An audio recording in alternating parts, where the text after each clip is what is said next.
임진왜란의 경랑을 온몸으로 통과했던 한 선비. 평생을 의리와 절조로 살며 전란 속에서도 조선의 학문과 도를 잇고자 했던 인물. 그의 이름을 모신 서원, 그 정신을 품은 자연. 오늘 우리는 임천서원을 걷습니다. 안녕하세요. 안동 MBC의 송나영입니다. 한국의 글로컬 인문공가 서원 백선. 오늘은 학봉 김성일 선생의 정신을 품은 임천서원을 만나보려 합니다. 그 길을 안내해 주실 영남대학교 최광수 교수님 모셨습니다. 안녕하세요. 안녕하십니까.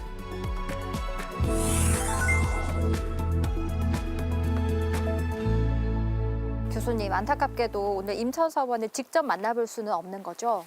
네, 그렇습니다.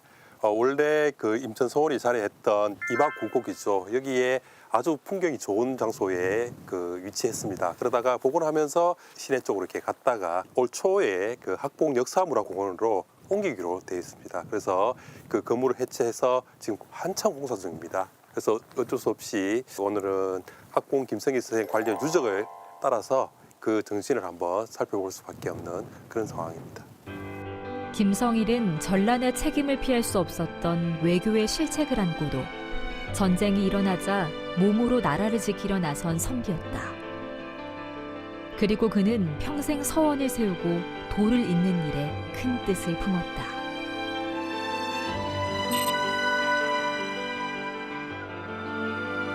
저희가 자리한 이곳이 학봉 종택입니다. 정말 고풍스러워요. 네, 좀 그렇죠. 아주 고풍스럽습니다. 네. 학봉 김성일 선생을 한마디로 표현하자면 어떤 선비였나요? 우리가 역사적 인물을 평가할 때 얼마만큼 국가적으로 또는 사회적으로 또 공적으로 기여했는지 이게 하나의 기준이 됩니다. 그런 기준을 봤을 때 학봉 선생님은 아주 부합하는 그런 인물이죠. 그래서 한마디로 요약하자면 의를 실천했던 아주 전형적인 그런 인물로 볼 수가 있겠습니다. 그런데 임진왜란 직전에 통신사로 가서 일본 정사를 파악한 후에 전쟁이 일어나지 않을 거라는 외교적 판단 때문에 비판을 받기도 했었죠. 네, 맞습니다. 실제로 약간 그런 부분도 비판받는 부분도 사실입니다. 근데 우리 역사를 평가할 때 단순한 부분만 봐서는 곤란합니다. 그 전후 사정을 이렇게 알아야 되는데 그 내용은 친구인 유성룡의 징비록에 아주 상세하게 이렇게 기록이 되어 있습니다. 그래서 그 사항을 보면 왜 학봉 선생이 그런 말을 할 수밖에 없었는지 충분히 우리가 공감할 수 있는 그런 부분이 있습니다. 훗날 유성룡의 징비록에 남은 기록에 보면 학봉은 왜적들이 끝까지 동병하지 않는다고 장담할 수 없었으나 황영길의 말이 너무 지나쳐 중앙과 지방의 인심이 놀라고 당황할까 걱정되어 그것을 해명, 가뜩이나 불안한 전국에 민심이 무너지면 능히 적을 방어할 수 없다는 신념에서 그 같은 주장을 했을 것으로 보고 있습니다.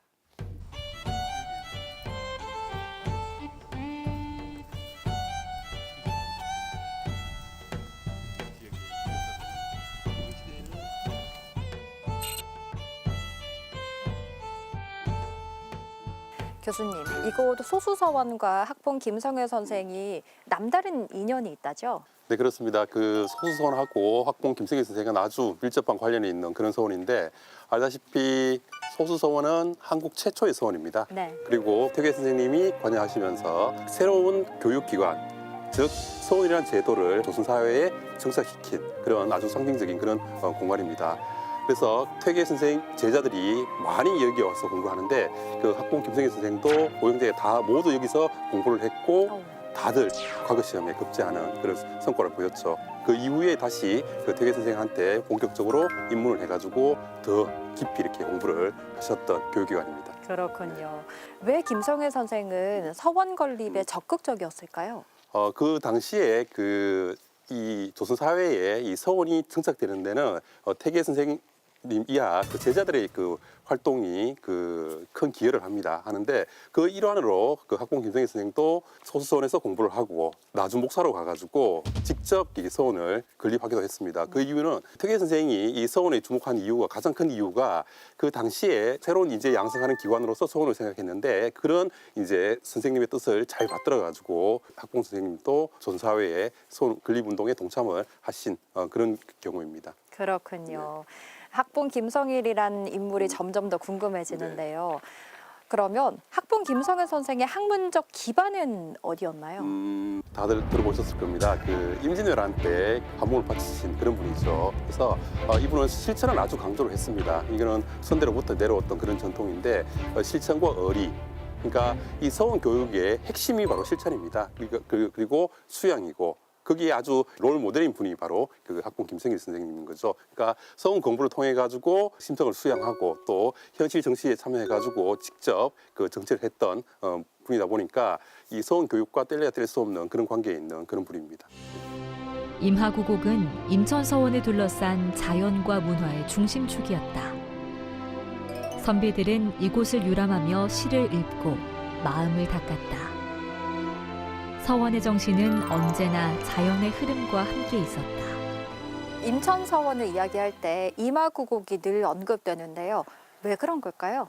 서원이 기본적으로 위치한 장소를 보면 대부분 다 이제 그 주변 경관이 수려하고 또 공부하기 좋은 그런 공간에 그 자리 잡고 있습니다. 임천서원도 옆에 반변천이 흐르고 있는데 거기가 이제 그 의성 김씨들이 오랫동안 세거하면서 그 역사와 문화가 집적된 그런 공간인데 여기가 바로 임하구곡이라고 합니다. 이 임하구곡 내에는 선유정도 있고 백운정도 있고 정자도 있지만 임천서원이라는 그런 강학공원도 같이 자리하고 있었습니다. 백운정과 선유정은 선비들이 자연과 버터하며 마음을 갈고 닦은 최적의 장소였겠군요. 네, 맞습니다. 이 서원이 위치한 장소가 대부분 보면 경치가 수려하고 또 조용하고 공부하기 아주 적합한 그런 위치에 있는데 마찬가지로 이 반변천 구간에서 임하구곡 내에 가장 절경이라 그러면 이제 선유정하고 백운정입니다. 의성 김씨가 오랫동안 거기를 이제 경영을 하면서 풍류도 즐기고 공부도 하면서 공동체 문화가 있는 안동의 양반 문화가 그대로 이렇게 녹아 있는 그런 건축물입니다.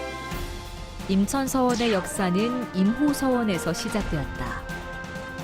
김성일을 기리던 위패는 시대의 변화 속에서 여러 서원을 옮겨 다녔고 마침내 임천서원에서 그 자리를 찾았다.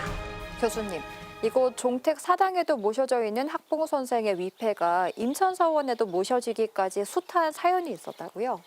네, 그렇습니다. 그 원래 이제 학봉 선생님이 돌아가시고 한강 정부라는 분이 계십니다. 동문이기도 하고 퇴계학과를 대표하는 그런 인물인데 그분이 안동 부사로 와가지고 학봉 선생의 소원이 없는 그런 흠결이 있다라고 해가지고 이제 그 소원을 짓게 되죠. 그 소원이 이제 지금의 이모서당입니다. 지금은 학봉 선생의 조카인 분을 모시고 있는 소원인데 원래 거기 모셨다가 근데 이게 얼마 안 돼가지고 안동에서 퇴계 선생을 모시는 그런 소원이 만들어집니다. 지금의 호계 소원이죠. 거기로 이제 그 퇴계 선생을 제자 중에 대표하는 그 학봉 선생하고 서예 선생의 위패를 그쪽으로 옮깁니다. 왜냐하면 그 당시에 한 고을에 그 한 인물의 소원이 두 개 있는 건 조금 곤란하다라고 해가지고 호계 소원을 이렇게 옮겨지면서 그 임천소원은 사당이 됐고 그 학봉 선생의 위패는 호계 소원을 모시면서 호계 소원 위주로 이렇게 활동을 하게 됩니다. 1620년 김성일의 위패를 여광서원으로 옮겨 이황, 유성룡과 함께 재앙하면서 자진철거의 운명을 맞으면서 첫 번째 회철의 아픈 역사를 가지게 됩니다. 그렇게 자진철거된 지 240년 만인 1856년 복설되었습니다. 그러다 7년 만에 다시 흥선대원군의 서원 철폐령에 임천서원은 회철되는 철퇴를 맞게 되죠.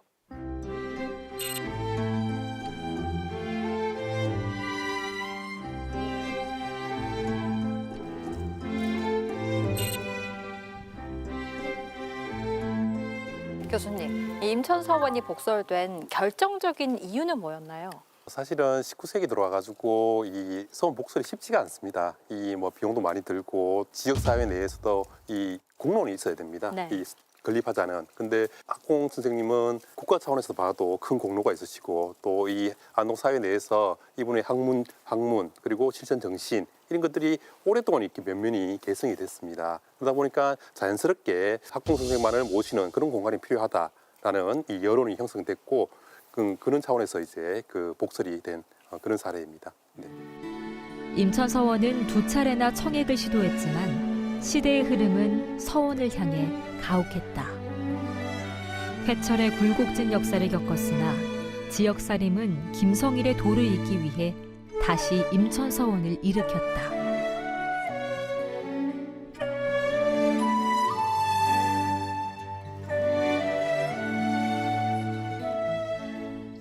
임천 청액일기라는 기록에는 임천서원의 비운한 역사의 한 단면이 여실히 드러나 있는데요. 서원의 청액은 어떤 의미인가요? 소수 서원이 세워지고 그 국가에서 허가를 내려줍니다. 국학이라고 그 나라에서 인정한 학교다. 그게 바로 이제 사액이라 그러는데 네. 청액이라는 거는 사액을 신청한다라고 해가지고 일련의 과정을 정리한 게 바로 청액일기입니다.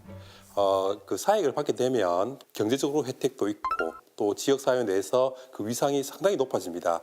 그러다 보니까 이 지역 내에 그 안동만 하더라도 사액소는 몇 개 없습니다.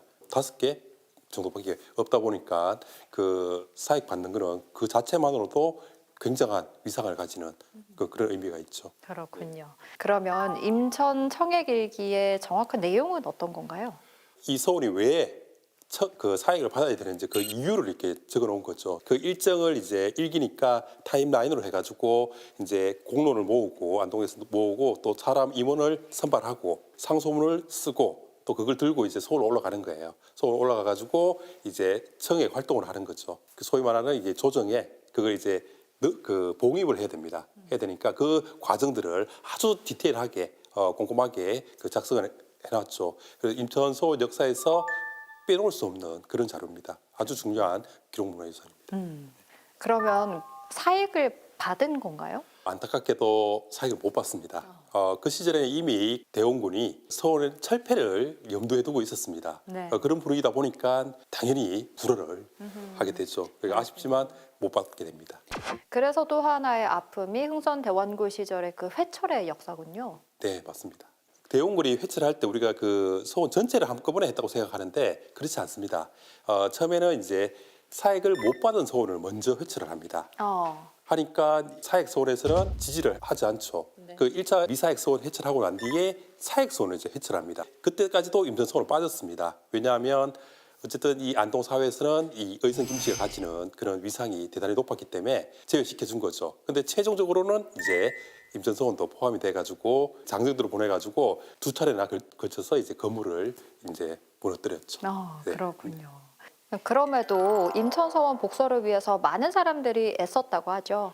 안동 그 전체 그 사림에서 다 복설에 동의를 했습니다. 참여 인원들을 보면은 그 안동뿐만 아니고 이 안동권 전체에서 다 이렇게 지지를 했습니다. 또 참여도 하고 그 정도로 이 학봉 김성일에 대한 위상이 남다름을 우리가 볼 수가 있는 거죠. 임천서원은 작지만 정연한 구조를 갖고 있다. 학봉 김성일의 정신을 기리는 공간으로 강학의 장소인 강당과 재향의 공간인 사당이 질서 정연하게 구성된 이곳은 조선 후기 서원의 구조와 정신을 잘 간직하고 있다. 임천서원이 1908년에 복설된 걸로 알고 있는데요.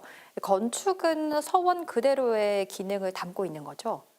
당연히 그렇습니다. 복설이라 그러면 그 우리 잘 아는 전학후묘 강당을 중심으로 해가지고 좌우에 동서재가 있고 뒤편에 이제 사당이 있는 이런 구조를 우리가 전학후묘라 그러는데 그런 이제 그 원형을 살려가지고 이렇게 복설을 한 거죠.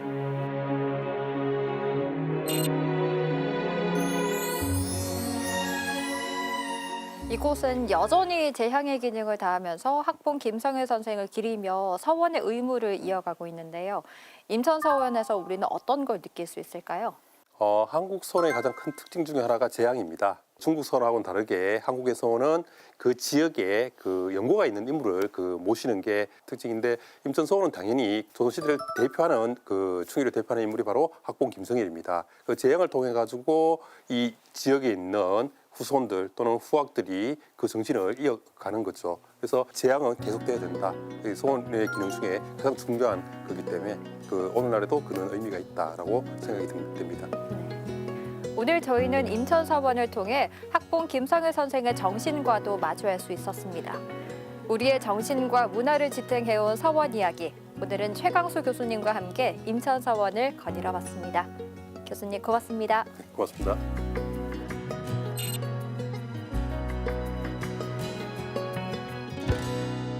서원은 단지 과거를 기억하는 공간이 아닙니다. 지금도 절의를 지킬 선비의 정신을 기리고 삶의 기준을 다시 세우고 있습니다. 산은 예전의 산이 아니지만 정신은 예전 그 자리에서 우리를 기다리고 있습니다. 임천서원, 그 이름처럼 물길 곁에 세운 학문의 전당은 오늘도 그렇게 유유히 흐르고 있습니다.